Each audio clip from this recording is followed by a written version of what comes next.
Então, estamos no 5º pacote, com o 3º mapa dentro dele. São 5, esse é o 3º de 5 do 5º pacote, numa sequência de 50 vídeos que formarão toda a nossa informação.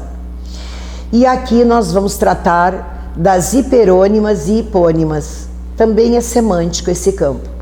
Nós tratamos anteriormente das homônimas e parônimas. Agora nós vamos ver o que é hiperônimo e o que é hipônimo.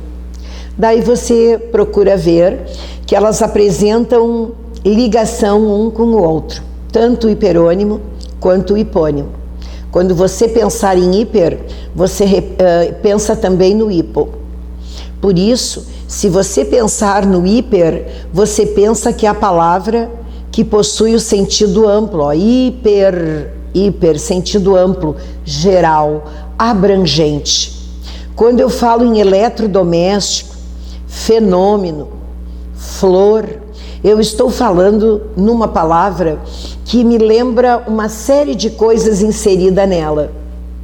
Então eu estou pensando que essa palavra não é hipo, ela é hiper, porque ela vai gerar outras coisas relacionadas a ela. Por isso eu te disse, mentaliza aí neste mapa o explosivo hiperônimo e relaciona sempre com hipônimo. Porque hipônimo é a palavra na sua particularidade, na sua especificidade, no seu sentido restrito. E daí fica com a última, ó, hiperônimo abrangente, hipônimo restrito. Daí eles te deram a palavra micro-ondas. E você sabe que micro-ondas é um eletrodoméstico, e eletrodoméstico tem outros, mas micro-ondas é só um. Por isso o eletrodoméstico é hiperônimo e o micro-ondas é o hipônimo.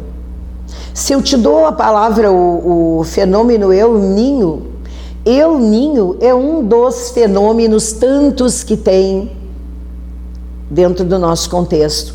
Então, se compararem fenômeno e El Ninho e disserem que as duas palavras apresentam uma relação de hiponímia e hiperonímia, você já sabe que não. O fenômeno é hiperônimo, porque é abrangente. E o El Ninho é hipônimo, porque ele é restrito. Flor, eu tenho vários tipos, mas rosa, eu tenho rosa, cravo, dália, é uma espécie da flor. Por isso, a palavra flor, ela dá um sentido abrangente, enquanto que a palavra rosa, ela dá um sentido restrito.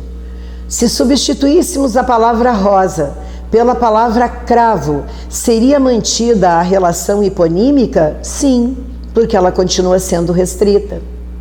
Então você já sabe que se fizer a substituição de restrito ou de abrangente, se substituirmos flor por fenômeno, seria mantida a relação hiperonímica? Sim, porque fenômeno dá uma noção ampla, geral, assim como flor também dá uma relação semântica de amplitude, de geral e de abrangência. Muitos de vocês, de repente, nunca ouviram a palavra holônimos, merônimos. Tem acento, são proparoxítonas, e elas entram aqui.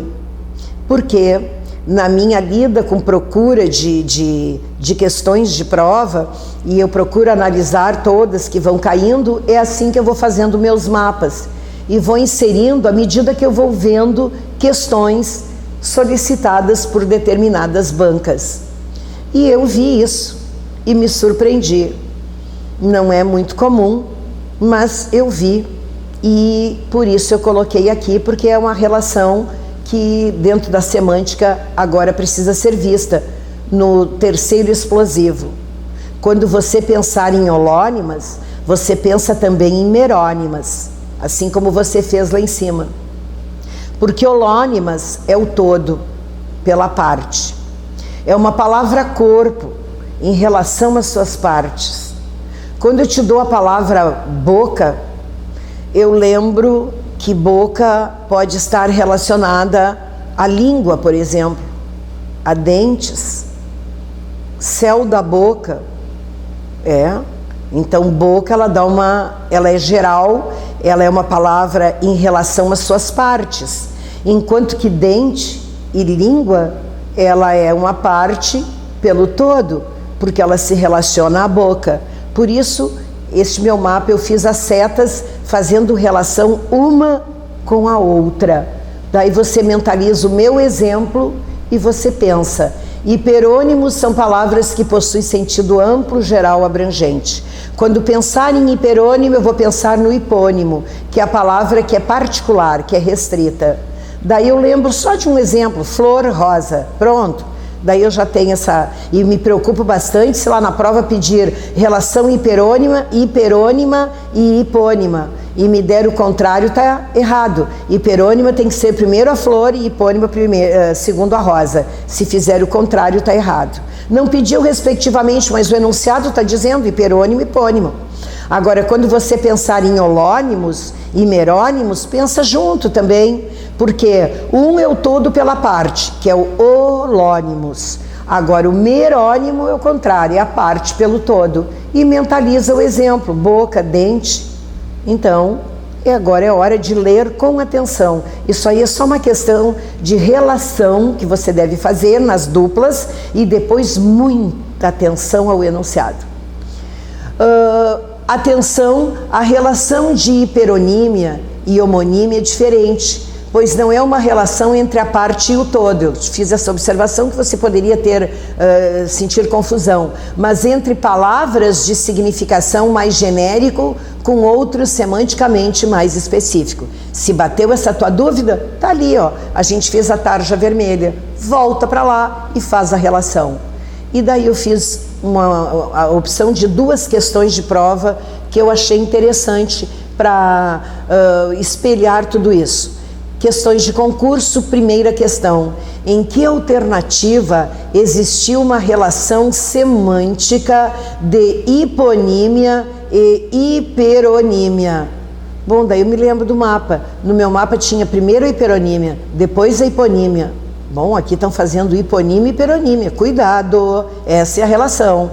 Daí na letra A tem animal e mamífero. Animal e mamífero, o animal é hiperônimo e o mamífero é hipônimo. Então não é esse. Eu quero primeiro o hipo, depois o hiper. Na letra B, informática, informática é hiperônimo.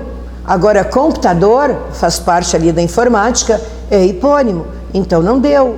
A pergunta lá não é essa relação, é primeiro a hipônima, depois a hiperônima. Não diz respectivamente, mas queridos, vão olhando que nas 5 opções, 4 você tem relação hiperônima com hipônima, somente uma é hiponímia e depois hiperonímia. Na letra C você tem ônibus. Opa, ônibus é hipo, porque meio de transporte é hiper, tem outros meios, por isso a resposta é a letra C. Porque na letra D, moradia é hiper e apartamento é hipo. Na letra E, profissão é hiper, porque advocacia é hipo. Por essa razão, respondendo ao que a pergunta me fez, eu marco X na letra C. Segunda questão diz, a alternativa cuja relação semântica é estabelecida através da caracterização classificada de holônima e merônima. Daí eu me lembro do boca e dente. Tenha sempre um exemplo, até por você voar com as suas asas, mentaliza um exemplo que eu te dou lá e faz a comparação que a banca te deu. Daí eu fui ver, livro e boca. É verdade, livro é o todo, folha é a parte. Então o Romano 1 está certo. Veículo e caminhão. Opa, não. Veículo eu entro lá no hiperônimo e no hipônimo. Doença e gripe. Opa, doença eu entro lá no de cima. É hiperônimo, que ele é o abrangente. E a gripe é o restrito. Por essa razão, a pergunta que me fizeram é apenas o Romano 1. Por isso, gabarito, a resposta é a letra A. Mais uma dica supimpa para a sua prova.